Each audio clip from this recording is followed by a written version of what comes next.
What's up, Tailgaters? You're in the booth with Tailgate Nate today. Welcome to my channel. Week 8, the top 25 here is, well, I feel pretty okay about it. I definitely feel like I've done a good job at putting teams ahead of at least who I would favor on a neutral field.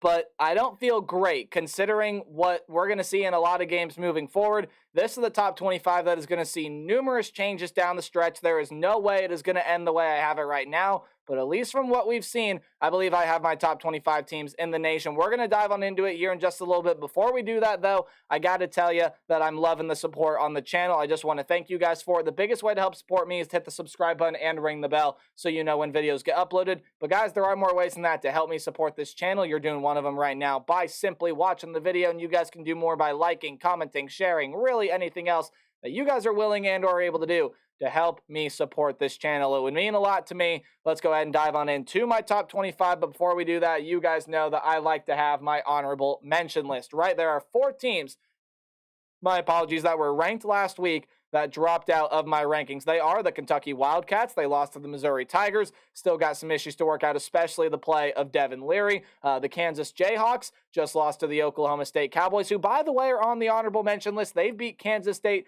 and Kansas now back-to-back weeks. Jayhawks look like they need Jalen Daniels back. Meanwhile, the Cowboys in Oklahoma State, they've really found themselves. They've really fixed some of the issues here that have been going on. Oklahoma State's rounding into a really solid football team. UCLA just lost this past week.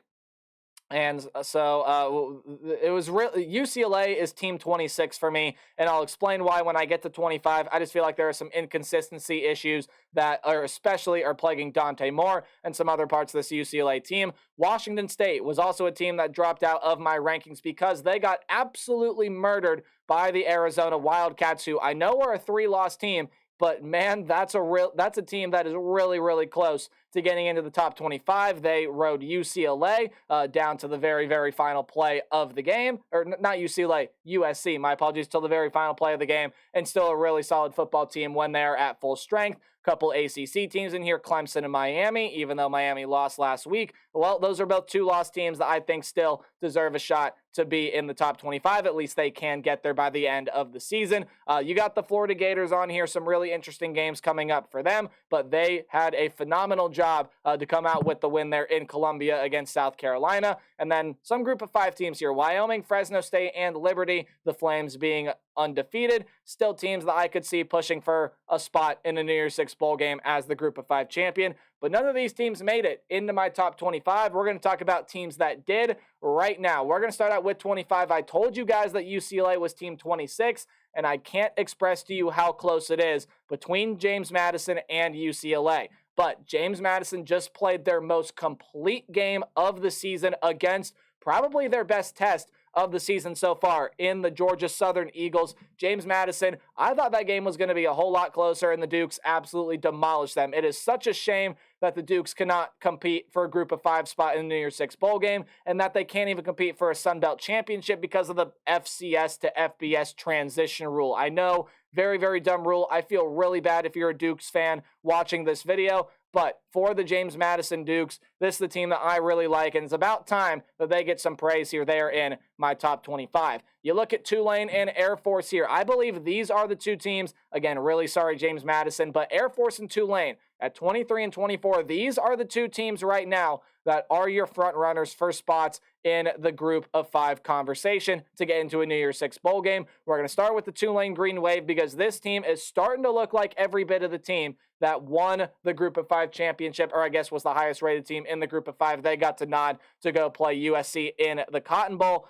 This is a Tulane team that's starting to round into the form of last year. Michael Pratt is starting to play really, really well. It's a Tulane defense that, well, is doing Tulane defensive things. Willie Fritz is an amazing coach, and Tulane is starting to find some placemakers here. Mekhi Hughes probably will not be Tajee Spears for this team, but he is starting to round into a very, very good weapon. Had a very good game this past week against the Memphis Tigers. And for the Air Force Falcons, hey, it did not start out great. They found themselves down against Wyoming, but the Falcons came back, were able to win, and because of it, they're now in my top 25 rankings. I love what the Air Force Falcons have been doing. That defense is elite, and I know it did not look the best against the Wyoming Cowboys, but this is a Falcon defense that is legit. They play really, really hard, and it's an offense that is heavily based on the triple option, but their passing game works. And they threw for a passing touchdown this last game against Wyoming. Their passing game can work. It's an Air Force team I've been very impressed with. They are here at number 23, and right now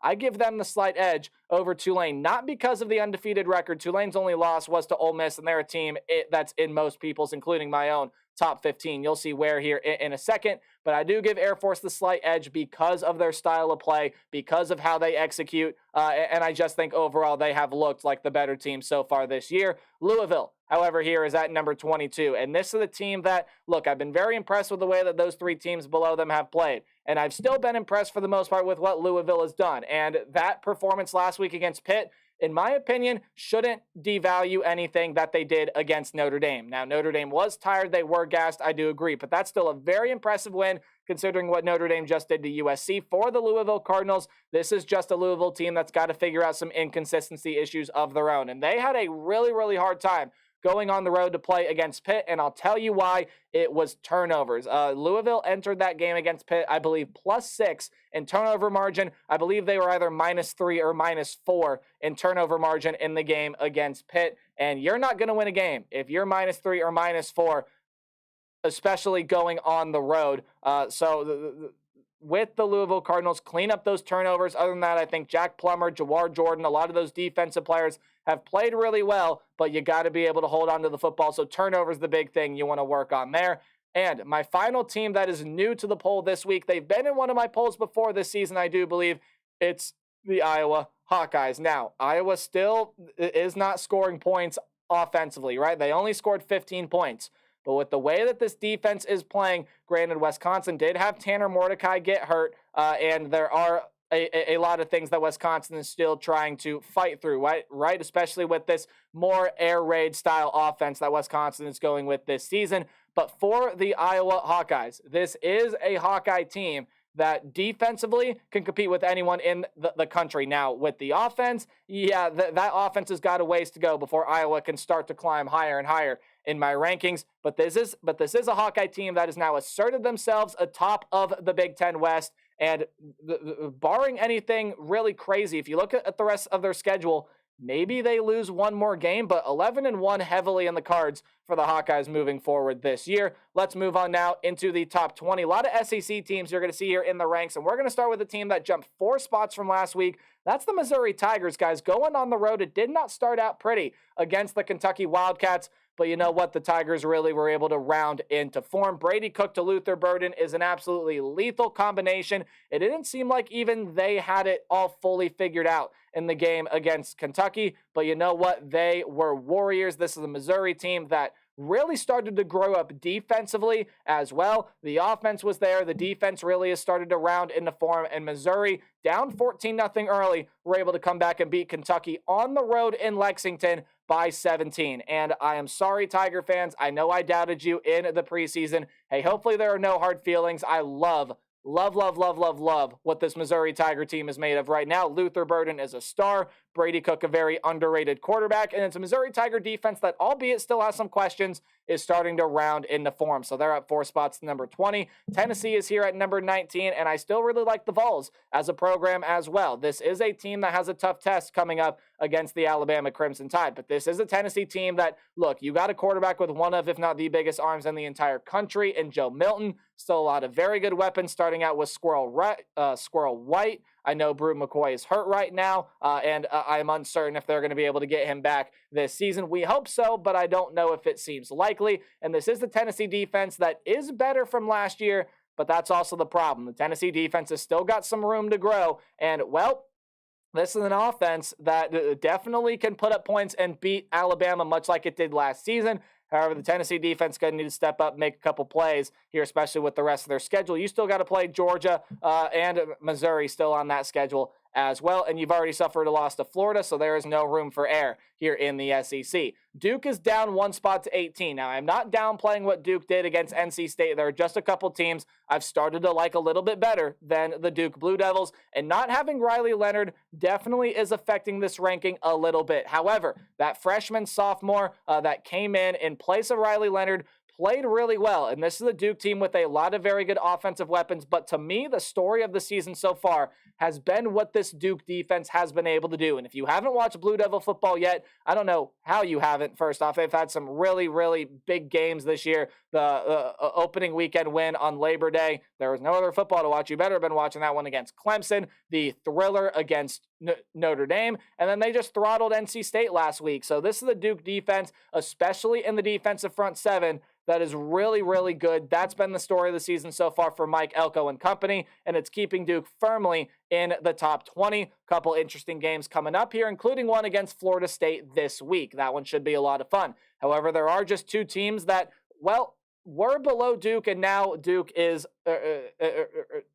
Okay, so Utah and LSU were both below the Duke Blue Devils last week. Utah was at 18, and I believe LSU was at 19. Or no, sorry, LSU was at 20.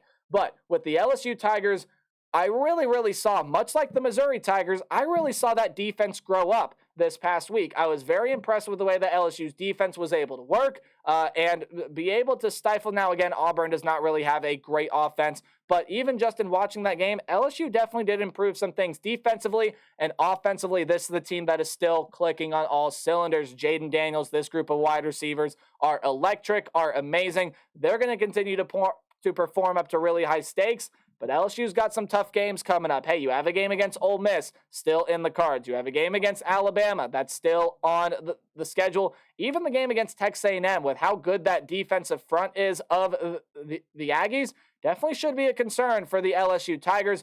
But the way that this team is playing right now, they're starting to live up to their preseason expectations. I know they will never get there just because of what their record is, but LSU's starting to play a lot better. That offense is moving, the defense is growing up, so they've jumped up 3 spots. Utah, it's kind of the opposite story with Utah, though, right? We know that this defense is good, and while it struggled early against Cal, it was able to shut them down, and Cal was not really able to do much anything. 20-point win for the Utah Utes. But this is a team, and I've spoke on it in the past, is a team that needs Cam Rising back. It needs Brant Kuithe back. They scored 34 points, and Jaquindon Jackson, a big reason why. Him coming back was huge for this Utah team.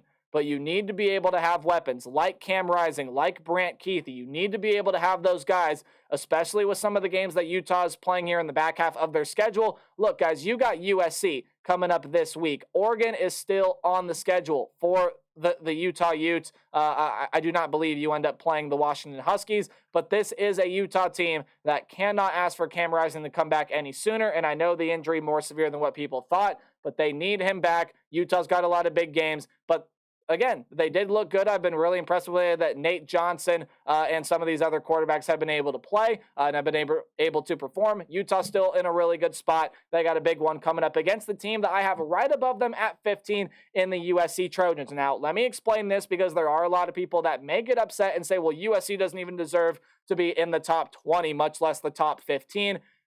It boils down to still who would I favor on a neutral field. Now, I will agree. USC has not looked great, and that defense, as we all know, is a liability. I don't have to go into too much of a reason why on that. This is the USC defense that's a liability. It got shredded by the Notre Dame Fighting Irish. But would I still favor USC on a neutral field over Utah?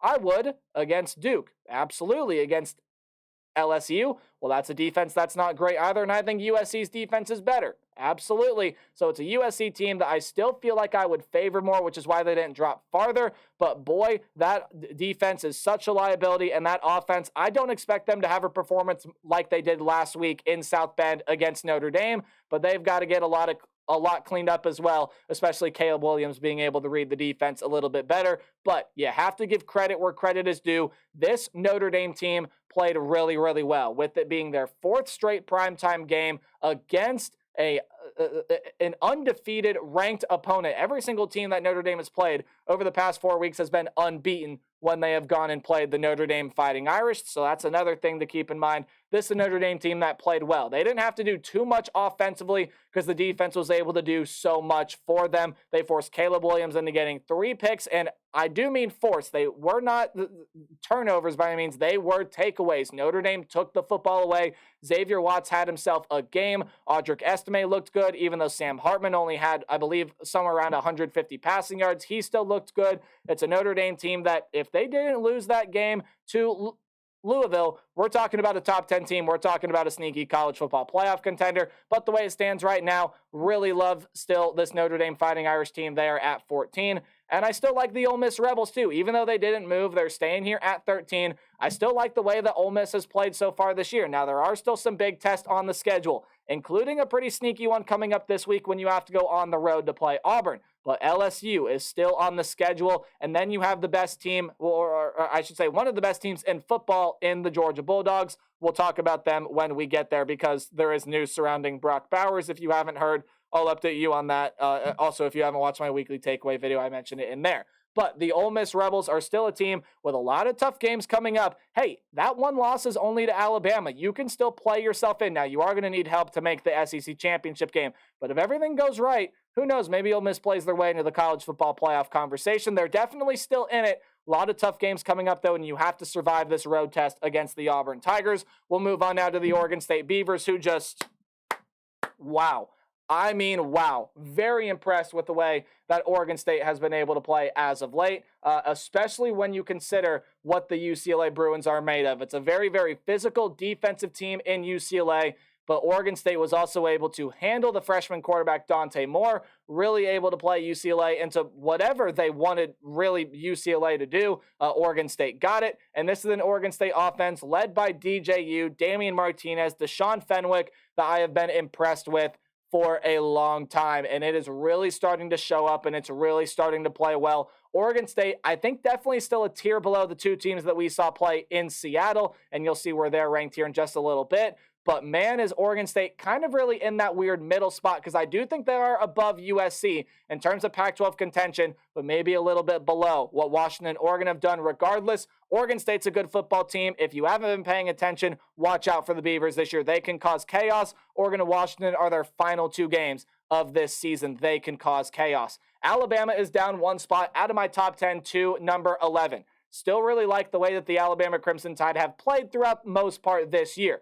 The defense, still not worried about it. Yes, they gave up some late scores against the Arkansas Razorbacks, but Arkansas is also a very feisty team, and I feel like we're going to look back at this Arkansas team and say, look, this is a team that just lost a lot of very close one-score games. They had a lot of missed opportunities. Arkansas was right there. They were very close. The Alabama Crimson Tide are a team that has to figure things out offensively. I figured that Alabama was already there, and I thought Alabama had started to ascend themselves, and they just took a big step back. Well, not a big step back, but they definitely took a step back this past week. The Alabama Crimson Tide, Jalen Milroe, and this offense has to figure out its consistency issue. Otherwise, some teams that have really good offenses that are going to be able to beat this defense more often than Alabama's own offense is able to score, like Tennessee, like LSU, are going to be able to beat them. Alabama's got to figure it out, but they are still here at 11. They did drop out of my top 10, though, in favor of the North Carolina Tar Heels. I mean, you want to talk about a team that has really started to ascend and has surpassed my expectations. Let's talk about Drake May and this North Carolina offense. They already have a lot of very good weapons. You add Tez Walker out there as well. Now that he is eligible, he absolutely wreaked havoc on the Miami Hurricanes defense this past week. He showed why he's probably the best wide receiver in that room, and last week was only his second game, right? He played the week prior, but this past game against Miami, he broke out. He had 3 touchdowns in that game, and North Carolina's offense is humming, and it's a defense that has been fairly impressive this season as well. It's been able to generate a lot of pressure on opposing quarterbacks, but also it's a North Carolina defense that still has some questions to answer, whether or not it can be a true contender. I mean, I'm looking at this North Carolina team. Can they be a playoff contender? Yes, absolutely. Drake May can lead them there, and this is the defense that is much improved from last season. So North Carolina in my top 10 at number 10. But if you'll notice, the rest of my the rest of my 10 through 6 here have remained the same, and I'm going to explain why. Texas and Oklahoma here both did not play, so they were both on bye weeks. You can't really punish them, and you can't really praise them for anything they did last week, well, because they didn't play. Simply the still reason as that is to why it is. Texas, they've been really good this year. This is the defense that's really starting to step up. Quinn Ewers, and this offense is loaded with talent, but Oklahoma came out top in Red River. Those two teams I still feel are neck and neck, are very, very even, but Oklahoma came out top in the game in Dallas, in Red River. Dillon Gabriel's fantastic. That's an Oklahoma defense that's by far surpassed my preseason expectations for them. Really impressed with the way that Oklahoma is playing right now. So Oklahoma is above Texas because of the head-to-head and because Oklahoma maybe has been a little bit more impressive than the Texas Longhorns. But let's take a look here at 6 and 7 because that's probably what a lot of you guys have questions on, right? Nate, Oregon lost this past week. Why did they not drop? Why don't you still have Oklahoma ahead of the Oregon Ducks? Why is Oklahoma still not at the level of some of these other teams here? Well, for one, I think if Oregon and Oklahoma were to play on a neutral field tomorrow, I would favor the Oregon Ducks in that matchup. Yes, I would. I personally would give the benefit to the Oregon Ducks, and they showed it this past week. They gained 541 yards against the Washington Huskies. And that's a Husky defense that is much improved from past seasons, especially on the defensive front, and it came up large when it mattered most. But this is an Oregon offense led by Bo Nix, Bucky Irving, and a lot of these wide receivers in that room are still very, very talented, and they were able to hold their own at times against this Husky defense, or against this Husky offense led by Michael Penix. Now, Oregon did come away short, right? You saw the field goal that just got pushed. Other than that, though, statistically, if you look at the numbers, Oregon did win that game. Now, that's not what the scoreboard is going to say, and that's what ultimately matters. But I would love to see the day if Oregon State and Washington, or if Oregon and Washington got to play again this college football season. I think it'd be a lot of fun. But I mean, Oregon doesn't bump up because Oregon's kind of the team that I thought they were going to be, right? And I feel like my placement at number 7 was justified for them because of how well they played. Penn State, we don't really have to talk much about them. They played UMass. They took care of business. The one thing I am going to say about Penn State, and it's something I'll talk about in my preview video for Ohio State, Penn State, that's going to come out tomorrow. Penn State is a team that Drew Aller, he's been really, really good, but it's been a lot of the short stuff, right? Even in the game against UMass. Against UMass, he struggled to get the downfield pass game working. And if you want to beat Ohio State, especially with the way that this Buckeye defense is playing this year, you have to get the downfield pass game working. You have to be able to generate some big explosive plays, and that's not going to happen unless you can generate passes down the field. That's something Penn State's got to work on. Other than that, this defense is elite. They're really, really good, and the Penn State Nittany Lions, I think, are ready to go into Columbus and compete in that game, and they have a really good chance to win that game as well. But the big one here was Oregon staying at 7. I still think that that's a team that is a top-tier contender in the college football playoff conversation. A lot of tough games still coming up for them. You still got USC, you still got Utah, you still got Oregon State. So we're still going to learn a lot about the Ducks here moving forward. Now, let's go ahead and move on to the top 5. Florida State is here at number 5. They did drop a spot because of what Washington did. Washington finally was able to get that marquee win on their schedule and prove that the Washington hype, right? And prove that the hype surrounding Washington is real and that it's deserved, right? This is a Washington team, however. We'll talk about them when we get there. Let's look at the Florida State Seminoles, right? It's a team that is taking care of business, and right now is a front runner to make a spot in the college football playoff. Florida State is a team that I'm loving so far this year, and they got a game coming up against Duke here. Now, Duke does not have Riley Leonard. They are not at full strength, yes, but it's still going to be a really nice test considering the way that this Duke defense is playing. I mean, Florida State, quite simply, is just taking care of business. They are doing what they need to do. That game against Syracuse, they absolutely dominated, but the reason Florida State fell one spot here to number 5 was because of the way Washington has been playing. Now, this was a Washington defense that you just heard me mention a little bit ago, did get torched for 541 yards, but this is the defense that came up big when it mattered. It's an offense that also came up big when it mattered. Michael Penix put that team on his shoulders and carried them to victory. This is a wide receiver room that, apart from the team right above them, you could argue is the best in the entire country, and Washington finally got that marquee win. There are still some things to improve from Washington, but I would love to see, again, those two teams that we just saw in Seattle this past week play again in Las Vegas in the Pac-12 Championship. I think it'd be a lot of fun, but Washington finally getting that marquee win jumps them over Florida State, and I think I genuinely would favor Washington over Florida State on a neutral field right now, but there's no question I'd favor Ohio State over both of them. They are right there at number 3. you want to talk about this Buckeye defense, it has taken leaps and bounds from where it was 2 or 3 seasons ago. This is an Ohio State team that still is the only team in the country that is not allowed a play of 40 yards or more. And I know that's a stat that's like, Nate, we get it. Stop hammering that into the ground. That's a pretty key stat to notice, though, right? And that's a pretty big stat, especially when you consider the Ohio State defenses of past. And yes, Buckeye fans, this offense is maybe not where it has been in years prior. However, when you look, Kyle McCord is starting to make some throws off of his back foot. He's playing really, really well. And this is an Ohio State team as a whole that still has the weapons offensively to do some big damage. Oh boy, you're going to learn a lot about both Ohio State and Penn State when they meet in Columbus this week, and that is going to be so much fun to watch. Game of the week, College game day, big noon kickoff.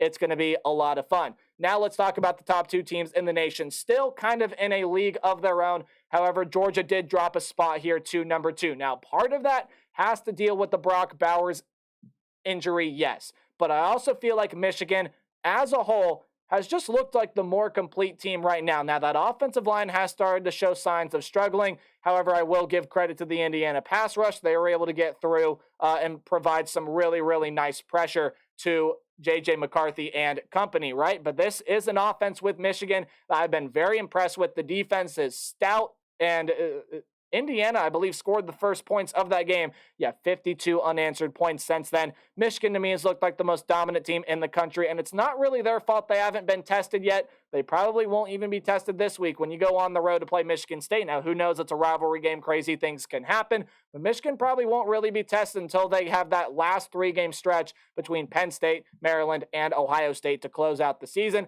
But Georgia did drop a spot here to number 2. Still, I believe, one of the best 2 teams in the entire country. It is Michigan. It is Georgia. Those are the 2 teams that are the top 2 teams in the country. But when you take a look at the Georgia Bulldogs, not having Brock Bowers really can hurt them. If you don't know, he had a sprained ankle. He had surgery on it, so he's going to be out 4 to 6 weeks. And Georgia has a bye week this week, but you have Florida coming up. You have Tennessee coming up. You have Ole Miss coming up. There are a lot of big games still on Georgia's schedule. Even the game against Missouri coming up is still a very interesting game. So watch out here for some of the games that Georgia has coming up on their schedule. If they don't have Brock Bowers and that offense can't move and the defense starts to get shredded, the Bulldogs are in some trouble. But there you go. There is my top 25. Please let me know your guys' top 25 in the comment section down below. But hey, as always, remember to play hard, but tailgate harder. A lot of big games coming up. Preview predictions will start tomorrow. We're going to kick it off with the game of the week, a top 10 matchup in Columbus between the Buckeyes and Nittany Lions. Remember to play hard, but tailgate harder. See you guys in the next video. Goodbye.